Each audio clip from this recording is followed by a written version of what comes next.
한국 같은 경우는 홀수에 주식이 떨어진 적이 단 한 번도 없습니다. 금값은 지금 역대 최고가 스멀스멀 갱신하고 24년에 그렇게 많이 올랐는데도 아무도 관심이 없거든요.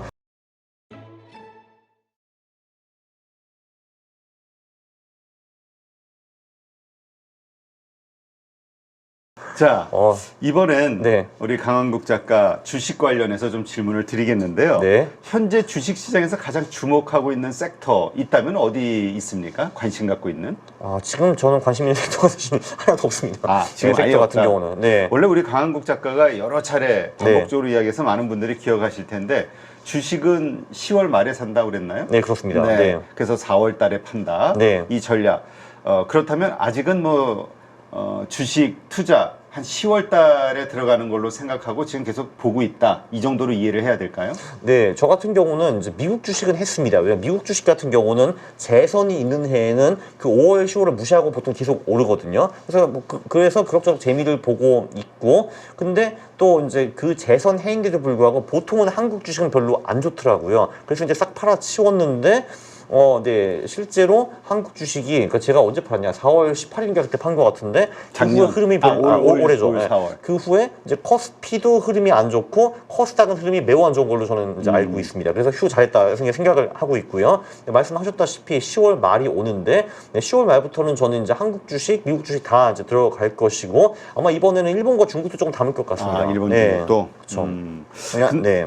근데 어쨌든 지금 금리 인하가 됐잖아요. 예. 금리 인하가 되다 보니까 이제 어떤 주식을 사야 될 것이냐, 성장주냐, 가치주냐, 대형주냐, 중소형주냐 여러 가지로 지금 설왕설래 의견들이 분분하거든요. 네.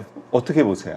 그거는 뭐 제가 엄청 뭐 깊하게 연구하지는 않았는데, 근데 보통은 이제 금리가 떨어지면은 성장주 뭐 이쪽으로 이제 많이 보고 있죠. 왜냐하면 미래 그 현금 흐름이 이제 디스카운트 할인돼서 나오는데 그 할인율이 줄어드는 거니까요. 이제 그런 거를 많이 얘기를 하고 있고, 근데 사실 뭐 저는 그 섹터들은 솔직히 이제 관심이 이제 별로 없고, 저는 그냥 주식시장에 가느냐 안 가느냐 이런 식으로 이제 많이 분석을 하고 있는데, 그 금리 인하 이쪽도 제가 연구를 좀 해봤는데, 사실 뭐 금리 인하가 온다고 주식이 이제 무조건 오르는 거는 아니었습니다. 과거 한 몇십 년 사례를 이제 보면요. 근데 이제 이런 거는 확실히 있더라고요. 이제 금리 인하를 한 이유가 사실 경기가 이제 많이 침체돼 가지고 내리는 경우도 사실 많이 있었지 않습니까? 2008년에도 이제 급하게 내렸고 2020년에도 급하게 내렸는데, 결론적으로 그 경기 침체가 그 금리 인하 후에 12개월 내로 오면은 그러면 주식이 빠집니다. 빠지고요. 단 그 금리 인하를 했는데 12개월 동안에 그 경기 침체가 안 오면은 주식이 계속 오르더라고요. 그래서 이제 명확히 두 가지 시나리오로 나눌 수가 있습니다. 금리 인하를 했는데 경기 침체가 온다. 그러면은 금리 인하 해도 상관없어요. 주식이 빠지는 거고, 경기 침체가 안 온다 하면은 그 금리 인하 효과 때문에 주식이 올라갑니다. 그러면 결론적으로는 그 경기 침체가 올까 안 올까 이제 이거를 얘기를 좀 이제 해봐야 되는데, 그렇죠. 뭐 저는 아직 개인적으로 그 경기 침체가 온다는 시그널이 그렇게 뚜렷이 보이지는 않고 있습니다. 근데 사실 저는 이쪽에는 전문가가 일단 아니고요. 그러니까 제가 이제 뭐 주로 보는 거 뭐 이런 거죠. 하이힐드. 하이힐드는 그 신용도가 떨어지는 미국 회사들이 발행한 채권을 의미를 하는데, 보통 경기 침체가 임박했으면 얘네들이 가장 먼저 빠지거든요. 그렇죠. 지금 채권 금리가 막 급등을 하죠. 이자가. 그거보다는 신용도가 낮은 기업의 채권이기 때문에 얘네들이 망할 수 있기 때문에 이제 그 보통 하이힐드 채권이 가장 먼저 떨어지거든요. 근데 하이힐드 채권은 계속 꾸역꾸역 올라가고 있습니다. 그러니까 아직은 뭐 경기 침체 이런 위협이 없다는 거고, 그리고 거기 뭐 데일리, 위클리 인디케이터들이 많이 있거든요. 미국 경제의 건강을 가늠하게 할 수 있는 지표들. 얘네들이 지금까지 그렇게 딱히 나쁘지는 않습니다. 그래서 아직은 제 눈에는 경기 침체가 안 보이는데, 그래서 아직은 제 눈에는 경기 침체가 보이지는 않는데, 그래도 몇 개 지표들이 있기는 있습니다. 이게 장단기 금리 역전이 되어가지고 한 2년 정도 갔거든요. 그 역전이 다시 해소되면 그때 진짜 경기 침체가 온다라는 이론도 있는데, 그렇죠. 그것도 제가 분석해봤는데 솔직히 바반이었습니다. 이제 모르는 거고요. 그리고 또 딴 지표가 하나 있었는데, 샴 법칙. 그게 있었는데, 그게 굉장히 잘 통한 법칙이라고 하더라고요. 이제 뭐 실업률이 최근 1년 고점 보라 올라 있는 뭐 이런 거 있지 않습니까? 그래서 이제 경기 침체 미래의 그 불안을 지금 완전 딸쳐 버릴 수는 없지만 그래도 아직은 제 눈에는 그게 완전히 보이지는 않다. 뭐 이렇게 보고 있습니다. 저는. 네. 그래서 아직 그래도 그래서 25년에 지속 상승장에 갈 가능성이 안 갈 가능성보다는 좀 높다고 보는데 근데 24년보다 확률이 낮은 건 확실합니다. 네. 24년에는 그냥 뭐 8, 90% 확률로 오른다 이런 말을 계속 하고 다녔거든요. 근데 25년은 저는 그거는 아니라고 봅니다. 그거보다는 확률이 낮아졌습니다. 네. 네. 자, 그렇다면 아까 이야기하셨듯이 어제 원래 퀀트 투자하시니까 네. 이번에는 그 퀀트 투자할 때 그 10월 달에 매수를 예. 할 때 어떠한 주식들을 선택을 할까 그 예. 조건이 좀 궁금하거든요. 뭐 대략적으로 어떤 조건으로 종목들을 좀 선별하실 생각이세요? 일단 기본적으로 이게 되게 묘한 게 한국 같은 경우는 홀수해 주식이 떨어진 적이 단 한 번도 없습니다. IMF 후에. 그래서 일단 한국 주식은 무조건 들어갈 거고 근데 그거는 중국과 일본도 거의 마찬가지입니다. 그래서 그쪽도 좀 들어갈 거고요. 특히 중국 주식 같은 경우는 물론 지금 누구나 미국이 중국을 패고 있다는 것도 알고 있고 중국 경제가 안 좋다는 건 이제 다 알고 있는데 그래도 퍼가 8인 거는 좀 오버가 아니냐라는 게 제 개인적인 생각이거든요. 근데 싸도 좀 너무 싸다라는 거죠. 예, 그리고 중국의 지금 선행 PER이 한 8.6배 정도 되죠. 네, 저는 그렇게 알고 있습니다. 8배 정도니까. 우리가 한 7.9배. 그러니까 우리 엄청 싼 거지. 한국이 7.9배가 안 돼요? 네. 그렇습니까? 저 몰랐습니다. 저는 그래서 10배 된 줄 알았는데. 아, 야, 중국보다 더 싸? 중국도 쌌는데 더 싸? 그러니까 한국 주식을 많이 사야지. 한국 주식에 들어갈 수밖에 없네요. 어쩔 수 없이. 예, 그리고 이제 일본 같은 경우는 이제 한국 투자자 입장에서 좋은 게 이제 뭐냐 하면은 이게 일본 주식이 오르면 그걸로 좀 벌 수가 있고 일본 주식이 좀 떨어져도 통상적으로 엔화가 올라주기 때문에 일본 주식을 방어하는 그런 효과가 좀 있습니다. 그래서 그것도 이번에 좀 살짝 들어갈 것 같고요. 중국, 일본은 제가 잘 모르니까 그냥 ETF로 들어갈 것 같고 자, 한국 같은 경우는 제가 보통 이제 많이 하는 게 소형주 쪽이고 이번에도 뭐 다시 소형주로 갈 것 같습니다. 소형주 중에서 그냥 뭐 맨날 똑같이 하는 거죠. 그냥 그 전년 분기보다 영업이 매출의 순이익이 많이 오른 기업 그리고 그 중에서도 이제 말씀하신 퍼나 PB 이런 게 낮은 기업 이런 거 위주로 들어갈 겁니다. 네. 전 늘 똑같죠 뭐 소형주는. 네, 그렇군요. 자, 그렇다면 지금 사실 이번 4월 이후로 한국 증시 정말 많이 힘들었잖아요. 지금 수급이 부족하다.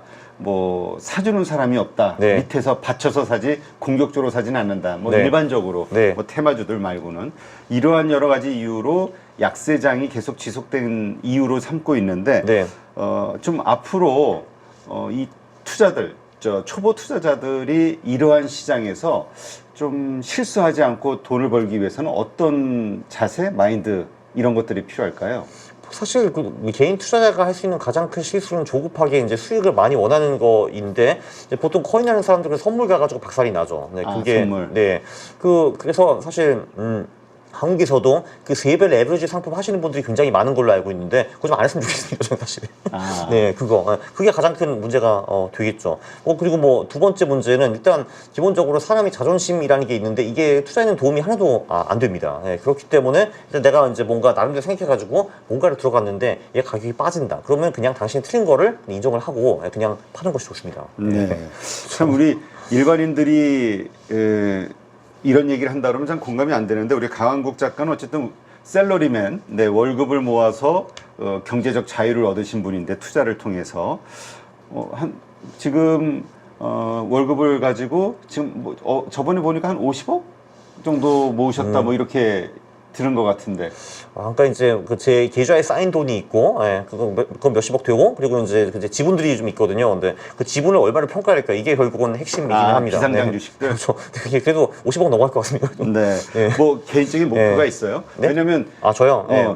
그 경제적 자유를 얻어서 은퇴 생활을 하시는 분들도 네. 이런 뭐 투자 같은 건 하지만 뭐 경제적 활동 별로 안 하잖아요. 네. 근데 그러한 자유를 즐기려면은 사실 그 돈을 벌려는 노력을 또 많이 하면 안 된다 이런 의견들도 있어가지고 돈을 벌면 노력을 많이 하면 안 된다고요? 네. 그러니까 이제 저도 기본적으로 돈 버는 활동에 제 시간을 엄청 많이 넣지는 않습니다. 왜냐면 저도 이제 뭐 좀 놀러도 가야 되고 밥도 먹어야 되고 술도 먹어야 되고 체스도 둬야 되고 이러기 때문에 근데 그래도 저는 이제 그 스포츠 비슷하게 10년에 10배 그게 제 목표입니다.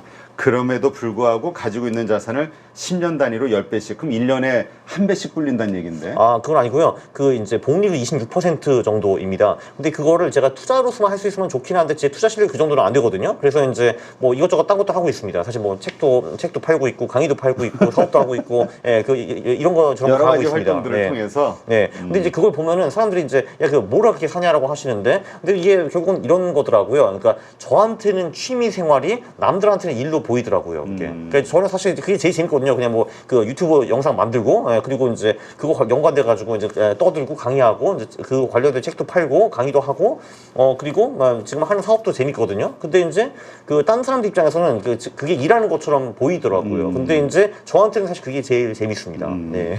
그렇군요. 자, 어쨌건 투자자로서 네. 그러면 투자 목표 수익률을 어느 정도 잡고 있나요? 아, 저요? 저는 그냥 뭐 별 욕심 없이 그냥 연평균 15% 나왔으면 좋겠습니다. 15%. 네, 근데 그렇게 그냥 욕심 없이 하니까 그 결과가 더 좋은 경우가 그래도 좀 있더라고요. 네. 사실 그게 쉽지가 않더라고요. 왜냐면 전부 막 더블을 벌고 싶어하고 50% 수익률을 원하고 막 이러다 보니까 자꾸 좀 리스크 큰 종목들에 들어가기도 하고 이런 그게 이제 욕심에서 시작이 되는 건데 15% 수익률을 목표로 한다 그러면 선별하는 종목들도 좀 다르겠죠. 그러니까 10%, 기준이? 그러니까 저는 이제 아무래도 그 원금을 엄청나게 많이 불리는 것보다는 제가 지키는 게 이제 훨씬 더 중요하기 때문에 자산 배분 쪽으로 많이 가고 있습니다. 주로 지금 저희가 이제 주식과 코인 얘기를 많이 했는데 저는 늘 포트폴리오에 채권과 금도 포함을 하고 있습니다. 그리고 여러분들 중에서 부동산 하시는 분들도 굉장히 많이 계실 텐데 그것도 굉장히 좋다고 봅니다. 특히 이제 가족이 있으면은 그러니까 본인 한 채 있는 거는 저는 굉장히 좋은 투자라고 봅니다. 네. 자, 그렇다면 요즘 하고 있는 대체 투자 포트폴리오 상에서 아까 방송 전에도 보니까 금에 요즘 관심이 크다고 하는데 네, 그렇습니다. 지금 어떤 상황인지 좀 설명 좀 해주세요. 금 투자와 관련해서 이미 많이 오른 거 아닌가 싶기도 한데. 그게 지금 사람들이 잘 모르고 있는데 금의 수익률이 올해 미국 주식 수익률을 앞질렀습니다. 아, 네, 그래요? 그것도 굉장히 좀 특이하더라고요. 그리고 작년도 꽤 좋았고 기본적으로 이게 그 2019년부터 상승장이 시작된 것 같은데 그 후에 더블이 되었습니다. 근데 이것도 역사를 연구해 보면은 보통 그 금, 은, 원자재 슈퍼 사이클이 오면 이게 보통 10년에서 15년 정도 이제 가주거든요. 그리고 이제 보통 이제 좀 덜 오르면 한 7배 정도 오르고 이제 많이 오르면 20배까지 오른 경우도 많이 있어요. 그래서 2배 올랐다는 거를 그다지 많이 올랐다고 볼 수가 없습니다. 특히 이제 최근 5년 동안에 인플레이션도 굉장히 지금 좀 셌기 때문에 이게 이제 가격이 2배 올랐는데 사실 인플레이션을 제하고 보면 한 50% 올랐나 말라 이 정도거든요. 제가 보기에는. 그리고 여기서도 제가 조금 전에 말씀드렸다시피 역대 최고가를 뚫는 것은 굉장히 좋은 시그널이거든요. 위에 물린 사람이 없기 때문에. 근데 지금 금이 계속 역대 최고가를 갱신을 하고 있습니다. 가장 큰 이유는 제가 보기에는 중앙은행들이 금을 엄청나게 사들이고 있습니다. 중앙은행들이 한 몇십 년 동안 금을 팔았어요. 근데 한 2010년인가? 이때부터 금을 다시 사들이기 시작했고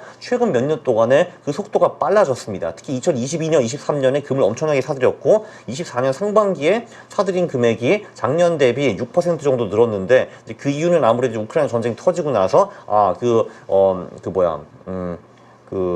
정치적 불확실성 그리고 그 지정학적 위기가 부각이 됐기 때문에 심지어 돈을 찍어내는 중앙은행도 뜨악하고 야 미국 달러에만 의지하면 안 되겠다 우리 금도 좀 사자 이렇게 된 것 같습니다. 그래서 중앙은행들이 비기스트 바이어 가장 큰 매수자로 지금 나오고 있고 그래서 가격도 실제로 오르고 있고 여기서 또 중요한 거는 뭐냐 그런데도 불구하고 아무도 관심이 없습니다. 네. 그렇죠. 이게 중요한 거죠. 네.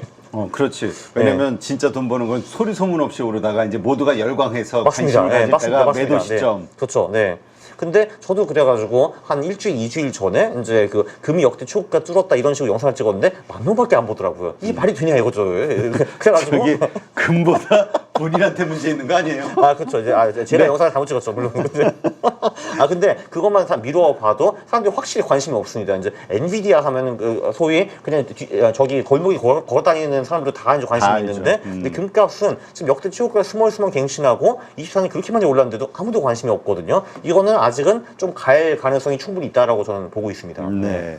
자, 이것이 하여튼 올해서부터 금리 인하가 시작이 되면서 이제부터는 정말 여러 가지 글로벌 뭐 환율부터 시작해가지고 이 경제에 여러 가지 이슈들이 좀 불거질 것 같기는 해요. 네, 그렇습니다. 아까도 잠깐 얘기하셨지만 이제 달러 금리가 떨어진다는 얘기는 이제 그 통화의 약세를 의미하니까 달러 약세가 된다고 했을 때는 신흥국들의 증시가 참 좋았다 이런 의견들도 있긴 하거든요. 예, 기본적으로 그 달러가 안 좋으면은 달러를 제외한 그 다른 자산들이 아무래도 좋을 수밖에 없죠. 왜냐면은 그 달러를 보유하면 내가 어떻게 보면은 그 파워를 잃고 돈을 잃는 건데 그럼 당연히 그 달러를 딴 데로 돌리려고 많이 하겠죠. 그래서 실제로 이제 그 달러화가 좀 약했을 때 코인도 굉장히 강했고요. 이제 금도 강했고 말씀하신 신흥국 주식 이런 것도 강했고요. 심지어 미국 주식도 강했습니다. 자, 그렇다면 지금 이번에 한국 주식 이번엔 좀 비중을 좀 많이 싫겠다 이야기를 하셨는데 그 얘기는 이러한 연장선상에서 신흥국 대표되는 한국 증시가 예전보다는 좀 더 크게 오를 가능성이 크다 이렇게 보시는 건가요? 뭐 딱히 그런 건 아니기는 하는데 뭐 저는 사실 그 상승하냐 하락하냐 이거를 보는데 그 폭까지는 제가 예측을 이제 안 합니다. 그냥 못 하니까요. 그렇지. 그거는 뭐. 예. 근데 그래도 저는 이제 상승할 가능성이 하락할 가능성보다는 그래도 훨씬 더 높게 보기 때문에 일단 그래도 들어가야죠. 예. 그 참고로 이제 그 금과 채권 같은 경우는 지금 제가 조금 전에 이제 미국에 그래도 경기 침체 올 가능성이 이제 이를 배제할 수는 없다라고 말씀드렸는데 채권과 금은 보통 그것에 끄떡 없는 자산이기 때문에 포함시키는 겁니다. 그러니까 주식시장 같은 경우는 경기 침체가 세게 오면 망가질 수밖에 없거든요. 이때 보통 채권과 금이 우리를 구해주죠. 자, 그 많이 아까도 초보자들 주식으로 돈 벌려는 초보자들이 가지고 있는 욕심으로 인해서 돈을 잃는 현상 이걸 말씀하셨는데 어떻게 해야 될까요? 실제로 우리가 주식 투자를 하면서 가져야 되는 어떤 적정 수익률에 대한 기준 이건 사람마다 다르겠습니다만 15% 얘기하셨고 초보자들이 몇 프로 정도를 목표로 하는 게 가장 현실적이라고 보세요? 사실 0% 이상 벌어도 잘한 거라고 생각을 합니다. 초보자들 입장에서는. 그래도 사실 왜냐하면 상위 10% 안에 들어가는 거니까요. 사실 사실 그 마인드셋이 중요한 것 같은데 그냥 나는 바보다라는 걸 인정을 하셨으면 좋겠습니다. 저도 제가 바본 거를 알고 있거든요.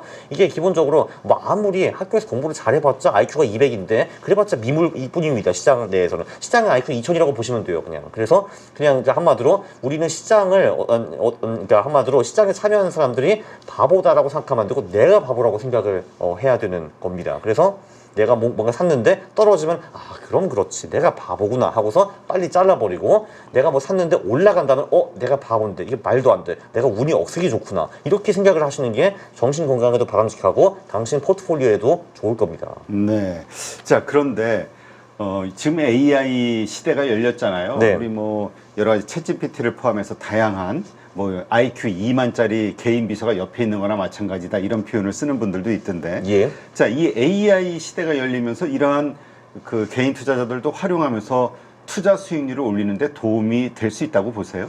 됩니다. 왜냐면 사실 뭐 예를 들면은 근데 그 GPT한테 어떤 질문을 하느냐 이런 거에 달려 있는데 사실 그 GPT한테 그 주식 시장에 영향을 미치는 지표를 알려줘 하면 다 알려주거든요, 그게. 네. 그러니까 그러면은 이제 그런 지표들을 조합해가지고 내가 그 맞는 종목들을 뽑아낼 수 있고 이런 걸 굉장히 쉽게 할 수 있습니다. GPT 같은 경우는. 그러니까 저희 같은 경우는 지금 회사에서 그거보다 조금 더 이제 나아가가지고 그 소위 딥러닝 통해 가지고 이제 투자를 이제 직접 이제 얘가 자동 매매를 하는 거 그거 시스템을 계속 학습을 시키고 있거든요. 아직까지는 뭐 엄청 대단한 성과가 나온 거는 없는데 오늘 조만간 좀 나아질 것 같기는 합니다. 그러니까 한마디로 그 정도 레벨이 안 되시는 분들은 그 현명한 질문만 통해서도 GPT를 통해서 어마어마하게 많은 걸 뽑아낼 수 있습니다. 그건 확실합니다.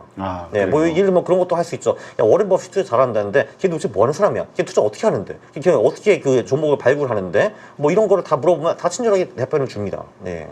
그럼 이제 그거를 꼬치꼬치 물어보세요. 경영진을 본다고? 야, 경영진이 좋은 거를 뭘 보면 알 수 있어? 그러면은 이런 거 보세요. 그게 뭐야? 그것도 답변해 주고요. 정말 훌륭합니다. GPT는. 선생으로 뛰어나죠. 네. 지금 그렇다면 조금 뭐 하나의 사례로 말씀을 해주셨는데 네. 어떻게 우리가 그 AI를 좀 실질적으로 활용하면서 투자에 도움이 될 수 있게 할 수 있는지 구체적인 방법 좀 알려주세요. 그러니까 저 같은 경우는 이제 퀀트 투자자이기 때문에 뭐 이런 식으로 물어봤었죠. 그러니까 워렌 버핏이 중요시 여기는 지표가 무엇인가 이런 걸 물어봤거든요. 그럼 이제 걔네들이 다 답변을 해줍니다. 그럼 제가 좀 미심쩍을 경우에는 야 근데 그 수익성 지표 같은 경우는 다른 지표도 중요시 여기지 않아서 죄송합니다. 이 2개 더 드릴게요. 이런 식으로 저한테 지표를 이제 쫙 나열해 주거든요. 그럼 저 같은 경우는 이제 다른 소프트웨어가 있기 때문에 그러면 그 지표들이 우수한 기업들을 찾아라 명령을 합니다. 그건 GPT가 아니라 딴 소프트웨어를 통해서요. 저희가 운영하는 퀀터스 이런 소프트웨어를 통해서. 그 다음에 그러면 걔가 정보를 뽑아주거든요. 퀀터스가. 그럼 그거를 투자해가지고 돈을 벌면 되는 거죠. 그런 식으로 할 수가 있습니다.